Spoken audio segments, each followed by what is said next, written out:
Selamat datang ke channel Cikgu Chong, dan hari ini Cikgu Chong akan imbas kembali dengan semua tentang menentukan punca persamaan kuadratik dengan kaedah penfaktoran. Kerana Cikgu Chong dapati agak ramai pelajar yang ada hadapi masalah untuk bahagian ni. Jadi sebenarnya bahagian ni anda pernah belajar dahulu semasa bab 2 tingkatan 2, iaitu dalam bahagian kembangan dan penfaktoran, dan semasa tingkatan 4 bab 1 tu anda akan guna kembali kaedah penfaktoran ni untuk menentukan punca persamaan kuadratik. Jadi dalam video ni saya akan kongsikan beberapa bentuk persamaan kuadratik yang biasa ditemui dan kaedah untuk faktorkannya semua. Dan dalam video ni, Cikgu Chong juga akan kongsikan cara untuk gunakan kalkulator untuk membantu kita faktorkan atau carikan punca bagi persamaan kuadratik ni. Jadi tanpa melengah masa, mari kita lihat dahulu apakah bentuk persamaan kuadratik yang biasa ditemui dalam bab 1 tingkatan 4 ni. Jadi biasanya anda akan lihat ada 3 bentuk lah, bermula daripada bentuk am, iaitu ax kuasa 2 tambah bx tambah c sama dengan sifar. Jadi ini adalah yang bentuk persamaan kuadratik yang am. Selepas tu anda akan juga perhatikan sama ada b atau c nya yang tak ada. Contohnya kita ada ax kuasa 2 tambah bx sama dengan sifar. Selepas tu bentuk yang ketiga tu anda akan nampak yang ada c tapi tak ada b tu. Dan perhatikan yang c tu belakang ni semestinya adalah tolak c. Jadi nanti saya akan bincangkanlah cara untuk faktorkan semua jenis ni dengan contoh sekali. Dan semasa anda tentukan punca itu, apa maksudnya adalah sebenarnya kita mahu menentukan pintasan x, iaitu semasa graf fungsi kuadratik tu melalui paksi x. Jadi semasa graf tu melalui paksi x, kita punya y itu adalah sifar, iaitu maksudnya kita punya fx sama dengan sifar. Itulah kenapa kita punya persamaan kuadratik tu semuanya adalah sama dengan sifar. Macam tu.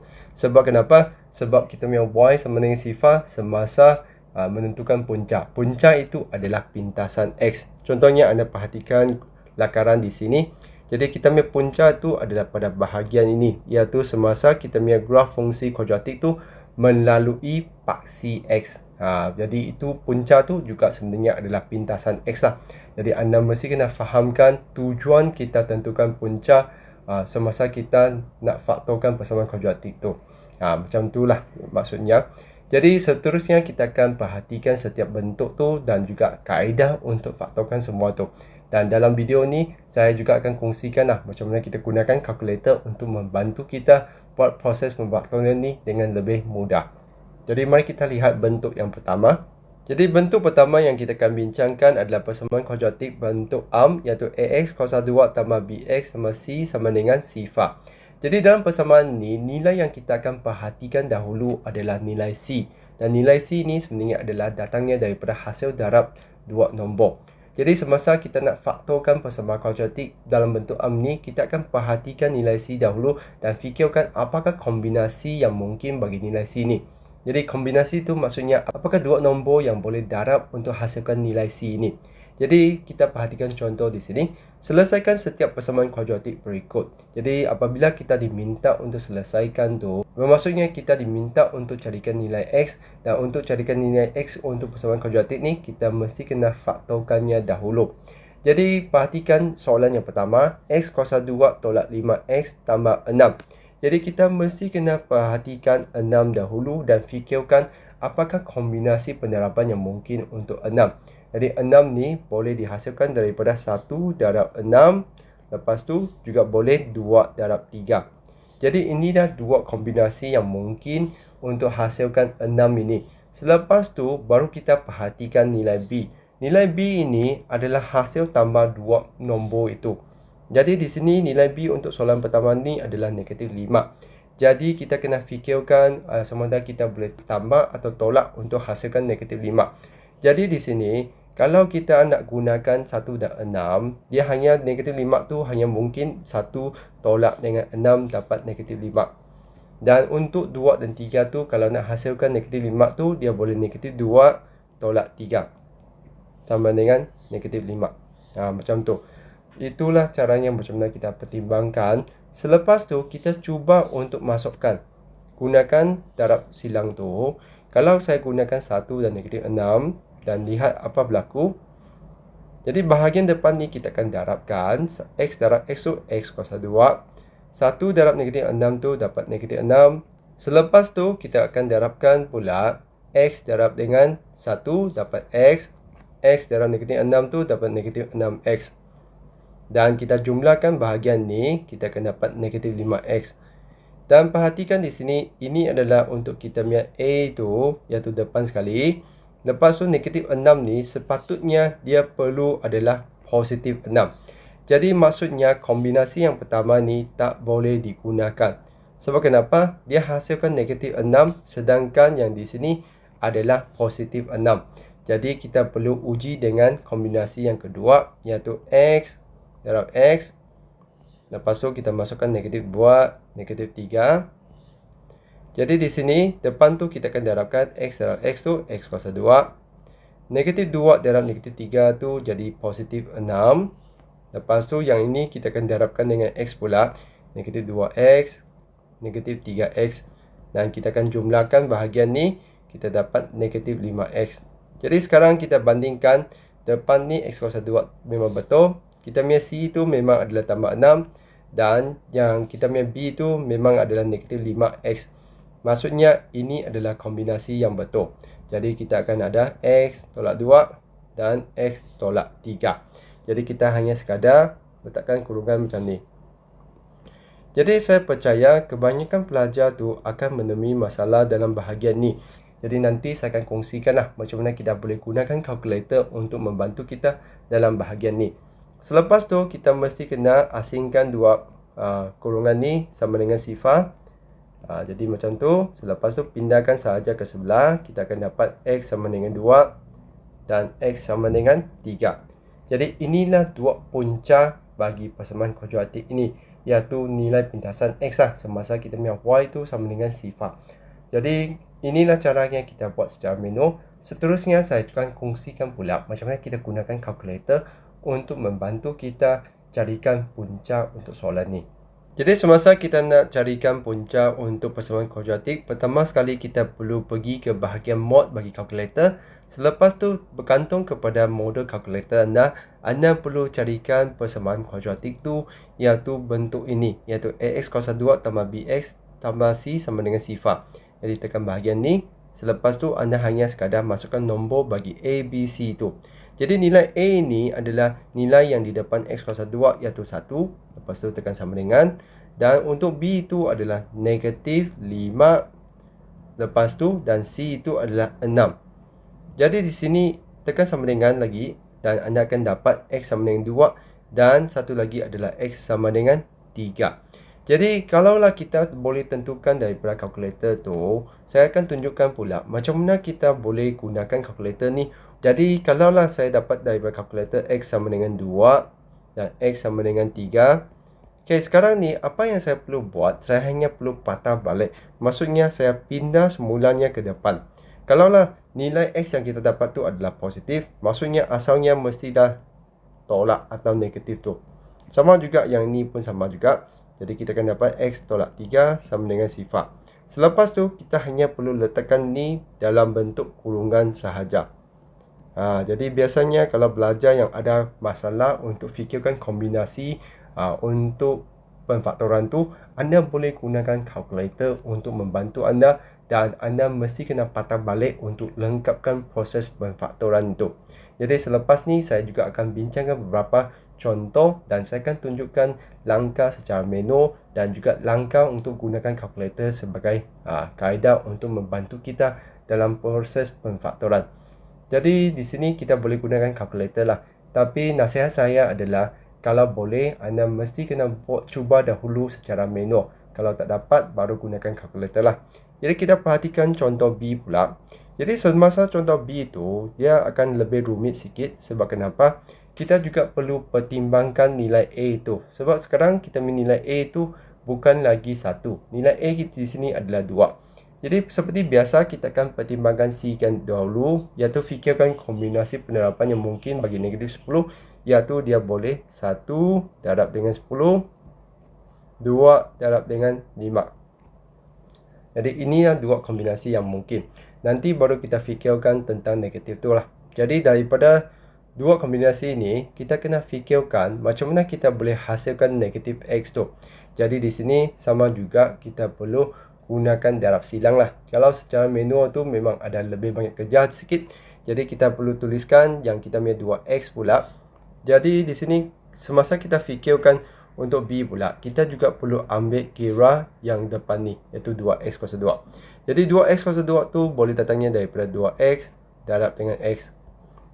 Jadi kita perlu fikirkan apakah kombinasi yang boleh hasilkan negatif x tu. Dan belakang ni kita isikan nombor bagi kombinasi itu, iaitu sama dengan 1 darab 10 atau 2 darab 5. Jadi 1 dan 10 tu kalau kita macam mana susun pun, kita tak mungkin akan dapat negatif x punya. Maksudnya saya tu adalah kalau anda masukkan 1 di sini, 1 di sini, 10 di sini. Macam mana anda susun pun, dia memang tidak akan dapat negatif x di tengah-tengah tu. Jadi memang kita punya kombinasi yang pertama tu sudah tak mungkin. Jadi kita gunakan kombinasi yang kedua, iaitu 2 dengan 5 tu. Jadi 2 dan 5 tu kita kena susunkan. Kalaulah kita punya 2 tu adalah dengan kita punya 2x dan 5 tu dengan ni. Selepas tu kita kena fikirkan pula macam mana untuk masukkan negatif tu. Jadi kalau kita darabkan tu 2x dengan x tu, 2x kuasa 2. 2 darab 5 tu akan dapat 10. Maksudnya di sini salah satunya mesti adalah negatif supaya saya akan dapat negatif 10. Jadi di sini sebelum saya masukkan negatif tu, saya darabkan dulu 5 dengan x tu, saya dapat 5x. Dan 2 darab 2x tu adalah 4x. Jadi disebabkan saya punya tambah tu akan dapat, hasil tambah tu akan dapat negatif x di tengah-tengah ni. Maksudnya 5x dan 4x tu, yang 5 ni mestilah negatif. Sebab negatif 5x tambah 4x tu akan dapat negatif x. Macam tu. Jadi di sini maksudnya 5 saya tu adalah negatif. Jadi kalau kita buat secara manual, kita punya pemfaktoran tu datangnya daripada 2x tolak 5 dan x tambah 2 sama dengan sifar. Jadi di sini kita akan nampak 2x tolak 5 sama dengan sifar, x tambah 2 sama dengan sifar. Jadi pindahkan 5 tu ke sebelah, tolak tu jadi tambah, lepas tu 2x tu, 2 tu darab jadi bahagi. Jadi kita boleh biarkan jawapan tu dalam pecahan tak wajar macam ni. Okey, lepas tu kita punya sebelah ni pula akan dah x sama dengan negatif 2 sahaja. Jadi inilah caranya macam mana kita faktorkan secara manual. Tapi saya memang percayalah kebanyakan pelajar akan keliru bahagian penerapan bersilang ini. Jadi itulah kenapa anda perlu gunakan kalkulator untuk bantu. Jadi seterusnya pula saya akan ajar pula kalaulah kita guna kalkulator, macam mana kita nak selesaikan soalan seperti ini. Jadi saya tulis di bawah ni. Kalaulah anda guna kalkulator, anda akan bersedia dengan persamaan ni dahulu. Dan semasa anda nampak ada 2 tu dan dia tak boleh dipermudahkan, maksudnya salah satu punca tu memang akan perhatikan dia per 2. Jadi kalaulah saya guna kalkulator dan tekankan, okay, jadi saya akan masukkan kembali saya punya nilai A, B, C tu. Nilai A tu 2, B tu negatif 1 dan C tu negatif 10. Jadi tekan sama dengan lagi. Dan x1 saya tu akan dapat negatif 2. Dan saya punya tekan sama lagi, saya dapat 2.5. Semasa saya dapat 2.5, saya akan tukarkannya kepada pecahan tak wajar. Jadi saya kena tekan shift. Dan dapatlah x sama dengan 5/2. Okey, tujuannya kita nak tukarkannya kepada pecahan tak wajar supaya lebih senang kita susun balik kepada bentuk pemfaktoran tu. Jadi seperti biasa kita akan pindahkan tolak 2 tu ke depan. Okey, jadi seperti biasa kita akan pindahkan tolak 2 tu ke depan, jadi x tambah 2 sama dengan sifar. Manakala untuk yang pecahan tak wajar tadi, kita akan pindahkan yang bahagi dahulu. Jadi bahagi tu akan jadi darab. Lepas tu yang 5 kita tu baru kita pindahkan. Yang ini adalah positif, jadi pindah ke sebelah tu akan jadi negatif atau tolak lah. Lepas tu kita hanya masukkan dalam kurungan saja, ya x tambah 2 dan kurungan kedua 2x tolak 5. Jadi dengan gunakan kalkulator tu, dia memudahkan kita punya pemfaktoran lah. Dia tu tidak perlu untuk fikirkan banyak kombinasi tu. Jadi kalau anda nak gunakan secara manual tu pun boleh, kalau anda dapat fikirkan kombinasi tu. Kalau anda rasa semasa fikirkan kombinasi tu sangat susah, anda boleh gunakan kalkulator untuk bantu anda lah. Jadi kita teruskan dengan contoh C ini. Jadi sama juga saya akan tunjukkan apakah cara yang kita gunakan semasa kita buat secara manual lah. Jadi kita mesti kena semak dahulu persamaan ni. Adakah persamaan ni boleh dipermudahkan dahulu? Jadi disebabkan kita perhatikan kita ada negatif 2, 12 dan 18 tu. Semua nombor ini boleh dibahagi 2. Dan biasanya kalau kita perhatikan kita menilai A tu negatif tu, kita akan bahagikan dengan negatif sekali lah. Supaya persamaan kita tu adalah gunakan positif. Sebab semasa kita tekan kalkulator tu, kita memang tidak dapat tentukan X mana satu yang gunakan negatif X tu. Jadi kita akan bahagikan dengan negatif 2. Jadi negatif 2 bagi negatif 2 jadi positif 1. Positif 12 bahagi negatif 2 pula akan jadi negatif 6x.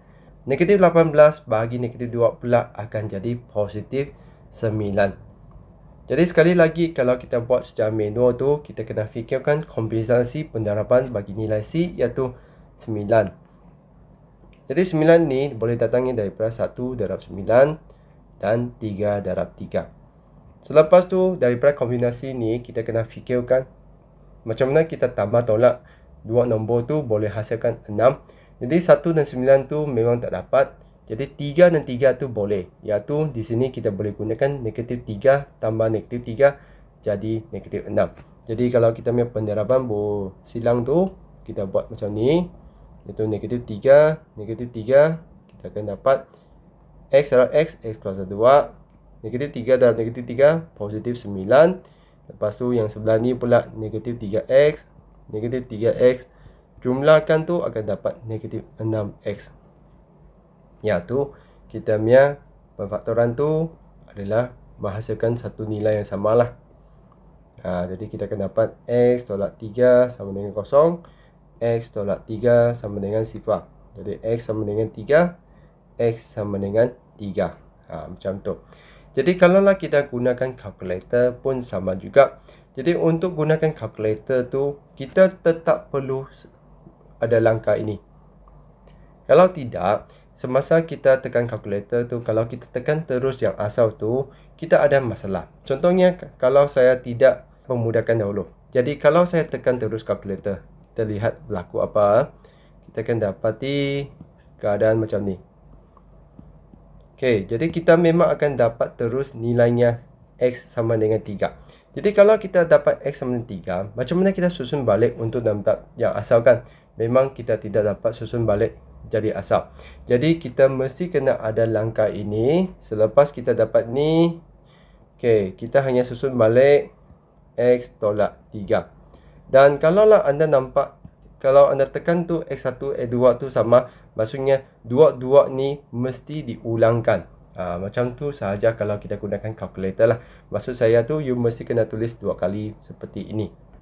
Jadi itulah caranya macam mana kita gunakan kalkulator untuk membantu kita faktorkan keadaan ni. Dan seperti yang saya katakan, kalau you nampak depan X kuasa 2 ni ada satu nombor tu dan boleh dipermudahkan, maksudnya boleh bahagikan semua tu dengan nombor tu. Jadi anda bahagikan dahulu sebelum anda tekan kalkulator.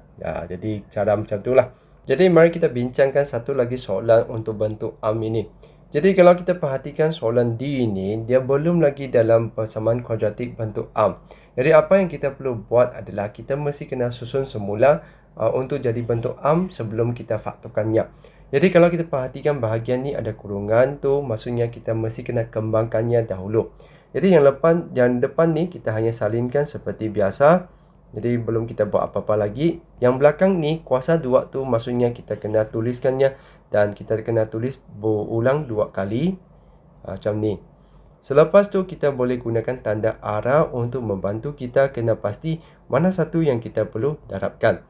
Jadi yang depan ni mesti kena darabkan dengan 2 yang belakang lah. Lepas tu kita baru darabkan yang negatif 3 tu dengan 2 yang di belakang juga.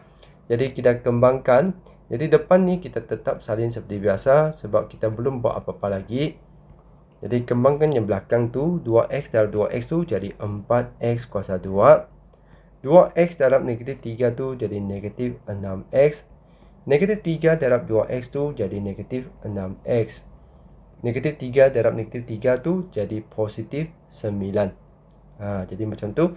Selepas tu kita perhatikan, kita ambil x kuasa 2 tu di sebelah ni. Maksudnya yang ini kita kena pindahkan semua tu ke belakang. Jadi kita tuliskan dahulu 4x kuasa 2. Dan memang tak ada x kuasa 2 yang lain, maka kita hanya tuliskan 4x kuasa 2 dahulu. Dan kita boleh pemudahkan yang ini. Negatif 6x tolak dengan 6x tu, hutang dengan hutang tu jadi hutang makin banyak, hutang 12. Lepas tu negatif 8x tu pindah ke sebelah. Jadi semasa kita pindah melalui sama dengan tu,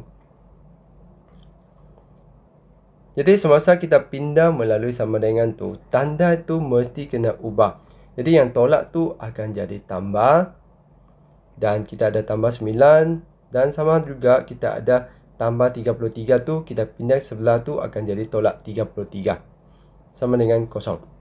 Jadi di sini kita perlu pemudahkan, iaitu depan tu 4x kuasa 2.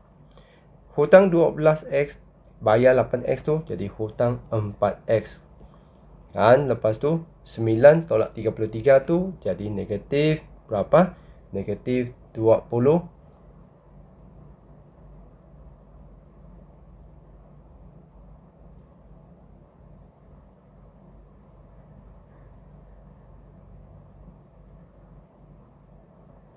Negatif 24. Macam tu. Jadi selepas tu kita perhatikan semua sebutan di sini boleh dibahagi 4. Maka kita bahagi 4. Kita dapat ni x kuasa 2 tolak x tolak dengan 6.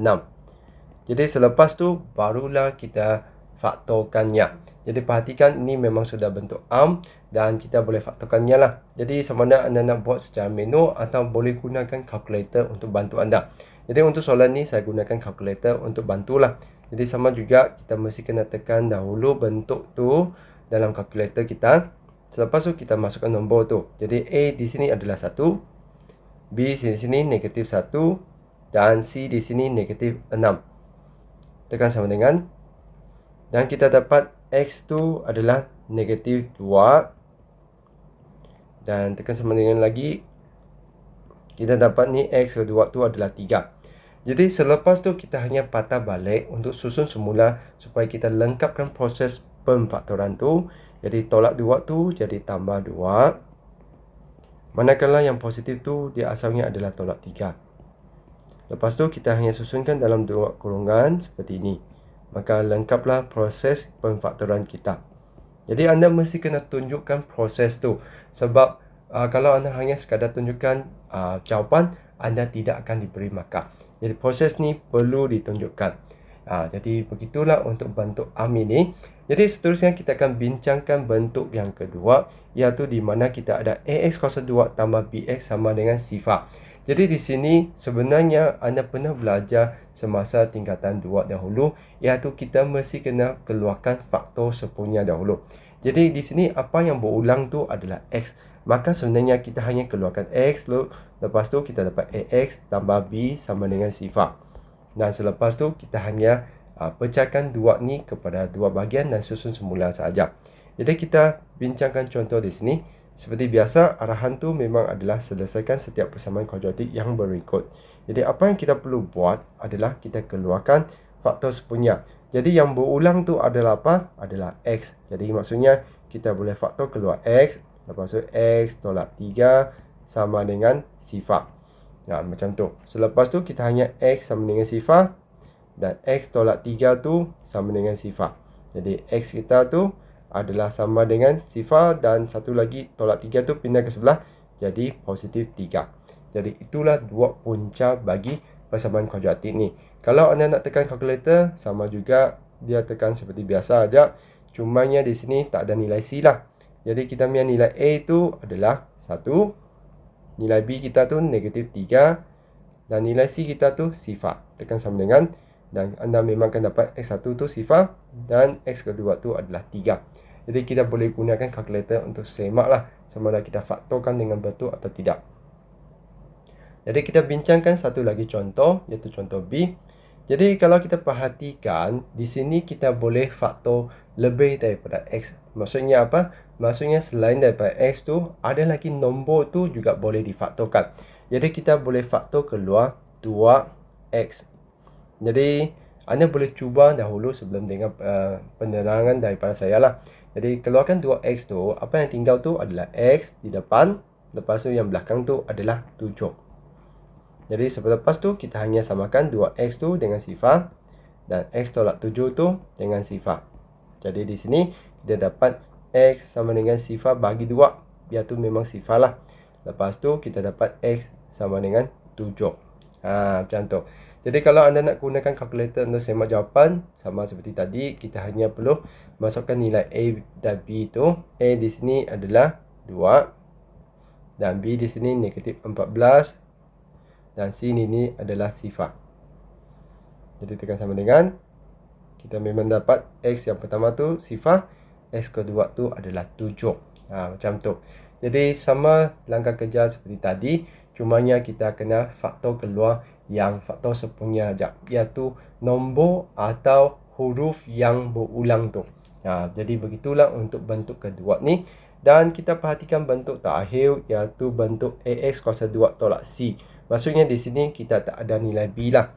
Dan bentuk ini sebenarnya kalau kita perhatikan yang belakang ni tolak C itu sebenarnya bentuk asalnya adalah A kuasa 2 tolak B kuasa 2. Maksudnya di sini C ini mesti adalah nombor kuasa 2 sempurna, di mana kita boleh tukarkannya kepada bentuk kuasa 2 tu supaya kita boleh tuliskan dalam A tambah B, A tolak B. Macam ni. Jadi kita perhatikan contoh yang pertama ni.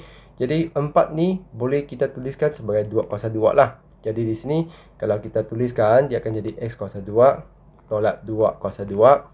Selepas tu kita hanya perlu ulang X tambah 2 X tolak 2 sama dengan sifar. Lepas tu kita punya faktor tu X tambah 2 sama dengan sifar, X tolak 2 sama dengan sifar. Jadi X sama dengan negatif 2, X sama dengan positif 2. Jadi itulah keadaan kenapa kita punya B tu tak ada, sebab satunya positif, satunya negatif. Contohnya kalau kita kembangkan tu, kita akan hasilkan negatif 2X dengan positif 2X. Maka yang B kita tu tak ada. Jadi kita hanya akan ada nilai A dan C sahaja untuk persamaan kuadratik ni. Dan nilai C itu mestinya adalah negatif kuasa 2 sempurna. Jadi kalau kita nak gunakan kalkulator kita semak pun boleh. Kita cuma masukkan nilai A dan C kita tu. A kita tu 1, B kita tu sifar, dan C kita tu adalah negatif 4. Tekan sama dengan lagi, kita dapat negatif 2 dan 2. Jadi ini adalah bentuk yang ketiga, di mana kita perhatikan hanya ada nilai A dan nilai C sahaja. Dan nilai C itu mestinya adalah negatif kuasa 2 sempurna. Jadi kita perhatikan satu lagi contoh. Jadi kalaulah kita ada nombor macam ni, maksudnya kita perlu bahagikan dahululah. Jadi 2 dan 32 tu memang boleh dibahagi dengan 2. Jadi kita bahagikan dengan 2. Dan biasanya kalau kita nampak ada negatif di depan tu, kita akan bahagi sekali dengan negatif. Jadi bagi negatif 2, negatif 2 bagi negatif 2 jadi positif saja. 32 bagi negatif 2 jadi negatif 16. Jadi sekali lagi kita perasan 16 ni adalah kuasa 2 sempurna, iaitu dia adalah 4 kuasa 2. Jadi selepas tu kita hanya perlu tuliskan X tambah 4 X tolak 4 sama dengan sifar. Lepas tu kita samakan dengan sifar. Okey, macam tu sahaja. Lepas tu kita ingat kena tukarkan tanda dia, iaitu tambah tu jadi tolak atau positif tu jadi negatif, dan yang negatif tu jadi positif. Macam tu sahaja 3 bentuk persamaan kuadratik yang paling biasa kita temukan, dan apakah cara pemfaktorannya. Dan kalau anda nak tekan kalkulator, sama juga kita hanya perlu tekankan nilai A dan C tu. Dan nilai A dan C yang kita nak tekan tu, kita boleh tekan masuk yang asal, iaitu negatif 2 dan 32. Atau kita boleh masukkan yang kita sudah permudahkan. dua-dua ni akan menghasilkan faktor yang sama lah, atau punca yang sama ni. Jadi kalau lah saya masukkan yang asal tu, A ni negatif 2 dan C kita tu adalah 32. Tekan sama dengan lagi, kita dapat positif 4 dan negatif 4. Memang seperti jawapan kita lah. Jadi tidak kisah adakah anda tekan masuk nilai ABC yang sudah dipermudahkan atau belum dipermudahkan, memang akan menghasilkan punca yang sama. Cumanya semasa kita nak faktor kembali tu, kita kena tahu macam mana nak tulis balik lah. Jadi kalkulator tu memang boleh bantu banyak dalam proses pemfaktoran ni, terutamanya bagi mereka yang susah untuk fikirkan kombinasi bagi C dan juga macam mana susun semula tu. Jadi kalau anda ada masalah bahagian tu, sila gunakan kalkulator, carikan puncanya dahulu dan ingat untuk susun kembali. Dan apabila nilai A tu ada nombor yang boleh dipermudahkan tu, memudahkan dahulu. Dan kalau ada negatif tu, pastikan anda hilangkan negatif tu dengan bahagikan dengan negatif dahulu. Jadi begitulah video untuk imbas kembali kaedah pemfaktoran untuk persamaan kuadratik ni. Jadi saya harap video ni dapat membantu adik-adik semua untuk memahami atau menguasai kaedah pemfaktoran ni. Sebab kaedah ni memang sangat penting supaya anda dapat tentukan punca atau faktorkan persamaan kuadratik tu. Jadi begitu saja untuk video kali ini. Kalau rasa video Cikgu Chong ni membantu, jangan lupa untuk tekan like dan subscribe channel Cikgu Chong. Jadi itu saja untuk kali ini. Sekian, terima kasih. Kita jumpa lagi.